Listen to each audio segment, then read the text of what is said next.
తను నా భార్య అని నేను ఎలా నిజం చెప్పాలి? నాకు అర్థం కావట్లేదు. ప్రస్తుతానికి ఇప్పుడు నేను రంగాలో క్యారెక్టర్లో ఉన్నాను కదా!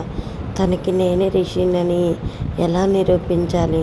తను మాత్రం ఇప్పుడు గట్టిగా రిషి సార్, రిషి సార్ అంటుంది.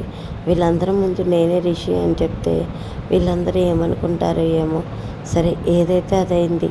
నేనైతే రిషిననే చెప్పేస్తానని, రిషి అయితే నేనే రిషినని చెప్పేస్తాడు. అవునండి, రాబోయే కథలు అయితే చాలా చాలా ఇంట్రెస్టింగ్ అయితే ఉంటుంది. మీకు కనుక ఈ వీడియో నచ్చితే వీడియోకి ఒక లైక్ చేయండి, సబ్స్క్రైబ్ చేసుకోండి. అస్సలు మర్చిపోకండి, వీడియో స్కిప్ చేయకుండా చూడండి. వస్తారైతే స్పృహ వచ్చి రిషి సార్ అని రిషి దగ్గరికి అయితే పరిగెత్తుకుంటూ వస్తుంది.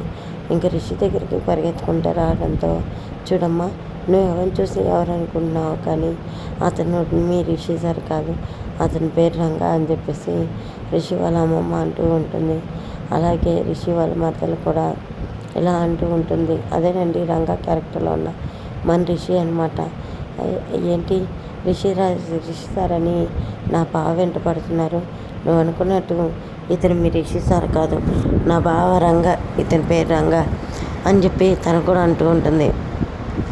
మీ బావ రంగా అయితే ఇదిగో ఇది చూడండి, నా ఫోన్లో చూడండి అని రిషి వస్తారా దిగిన ఫోటోలన్నీ చూపిస్తూ ఉంటుంది. ఇతను నా భర్త రిషి, నా భర్త రిషి సార్ మీకు దగ్గర మైండ్ లేకుండా ఒకరు ఉన్నారేమో అని నాకు అనిపించింది. ఎప్పుడో నేను చిత్తూరు అయిపోయిన రిషి సార్ మళ్ళీ నా దగ్గరికి వస్తాడు, నాకు అదే సంతోషం. మీరు ఎవరన్నా కాదన్నా అని చెప్పి రిషి దగ్గరికి వెళ్తుంది.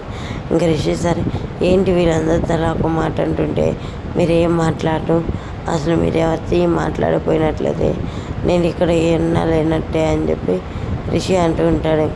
ఇందులోకి ఏంటమ్మా, ఏం కావాలి అని చెప్పి అనగానే, అసలు మీరు రిషి క్యారెక్టర్ నుంచి ఎప్పుడు బయటకు వస్తారు, ఎప్పుడు మళ్ళీ మా జెంట్మెన్గా మారిపోతారో చెప్పండి సార్, ఇంకా మాకు ఇంతకంటే ఏమవుతుందని చెప్పేసి అడుగుతూ ఉండగా, నేను చెప్తాను వినండి. నేను ఏం చెప్తున్నానంటే, ఇప్పుడు వస్తారా, నీకు ఎంత కోపం వచ్చినా కానీ నేను చెప్పే ఒక్క మాట నువ్వు వింటావు అనుకుంటున్నాను.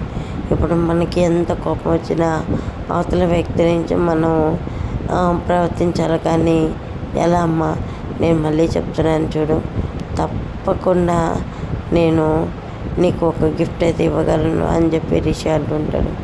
ఏంటి సార్ అది, నాకేనా, ఇవ్వండి సార్, అసలుకి నేను మా రిషి సార్తోనే కలిసి ఉండాలని అనుకుంటున్నాను.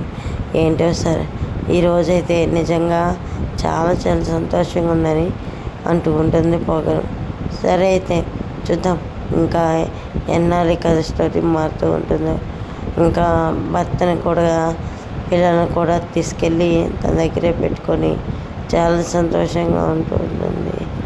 ఇంకా పొగరు మరి రంగ మాత్రం పొగరుతో అయితే వెళ్ళడు, తన లైఫ్ తను చూసుకుంటూ ఉంటాడు.